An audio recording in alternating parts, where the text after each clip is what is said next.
You know, about 15 years ago, I went out with my dad and my brother, who are both dead now, and my brother's kids and some more youngsters. And we're sitting at the table, and my dad's telling stories about when he was young, you know, all the crazy stuff he did. And then it was my brother's turn, and he's telling these young, impressionable minds about all the stuff that he did. And then they all look at me when they're done talking, and they're like, "So, Red, tell us some of your stories, because we know you got some." So, man, I ain't got nothing to say. And the reason being is, when I was young, my dad would tell me, my dad was always gone. If you watch my videos, you know this. But whenever he was around, he would always tell me stories about my great uncle, who was a bank robber. One of the 10 most wanted men at one time. He was a safe guy. He spent 35 years in prison. He was an outlaw. And my dad would tell me the stories about that, and he would light up and about how tough he was. So in my mind, I thought, all right, I have to be an outlaw and I have to be tough. Two things I am not at my core. And so that's what I did. And I had to do drugs to become that, because I had to be somebody that I wasn't, in my mind, to please my dad. You know, I told my story in '06 in a church, or a building that we call church.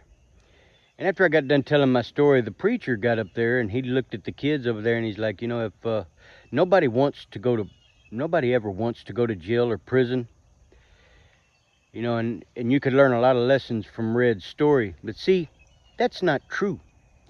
I knew I was going to go to prison. I wanted to. And I did it to please my dad.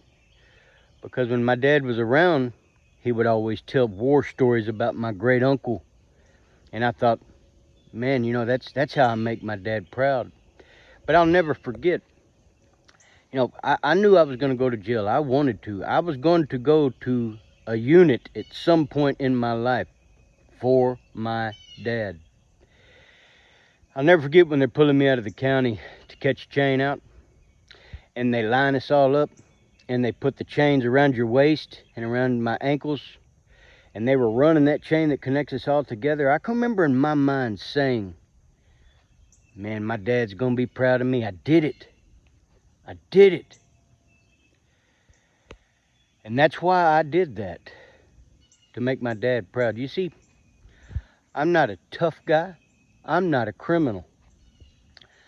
The Lord has given me gifts. Like, I have the ability to size people up. I'm a diffuser. And evil used my dad to try to destroy that and destroy me. You know, we live in and I don't know if it's always been like this, but, you know, when I was young, it was cool to be a thug. It was cool to be a criminal. It was cool to be the dealer, right? But it wasn't cool to be the good guy. You know, the one that says no to the crowd. I'm going to go this way, which that takes courage.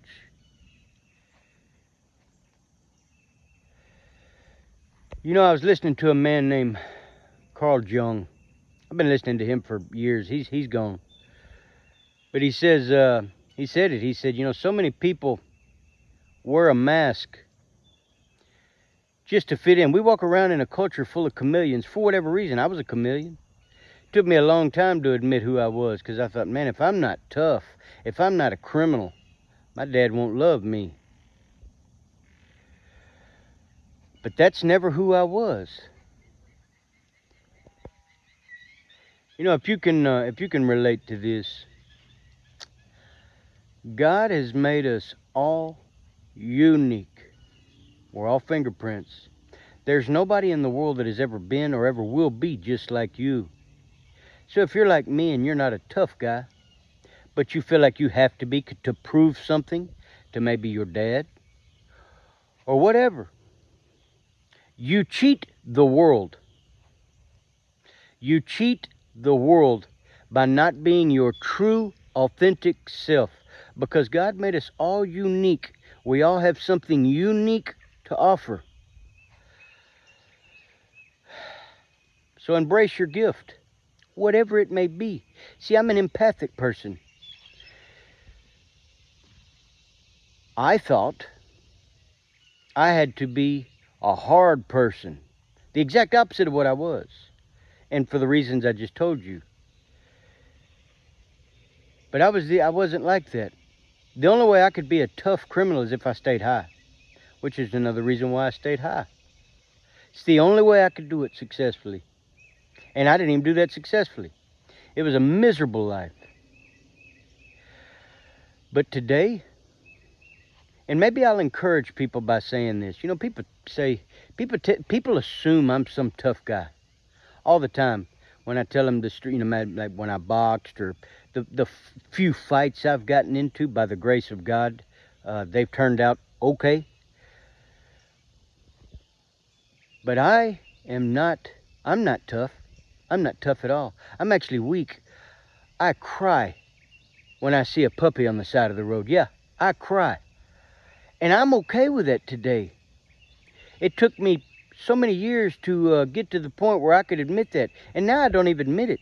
Now sometimes I'll be bawling when I see some kind of injustice. I cry at movies. I ain't watched one in a long time. But everything makes me cry. I'm a crybaby. I am not a tough guy. I am an empathetic person. I would literally give you the shirt off my back. That's who I am. I believed I had to be something so different than that my whole life.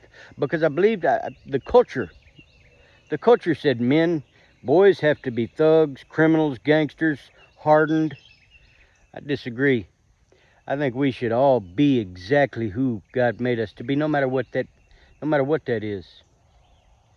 So if you can relate to this video, and I'm trying to be vulnerable to help somebody, so you maybe somebody will watch this video and say, you know what, it's okay.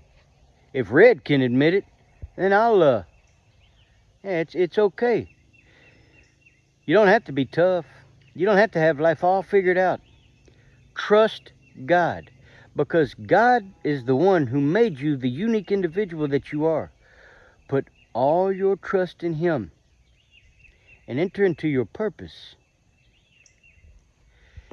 Anyway, I sincerely hope this video helps somebody. If you are not being who God created you to be 100% every day, all day, you're cheating the world. You'll never have peace until you do that. So accept Christ into your life and trust Him. And be vulnerable enough to be exactly who you are. Because no matter what, even if people make fun of you, no matter what, that's the only person you can successfully be in this life. The one God created you to be. So embrace your uniqueness. Embrace your fingerprint. Because there never will be, nor has there ever been somebody just like you. And God wants to use you in your gift. So don't cheat the world. Hope this message helps somebody.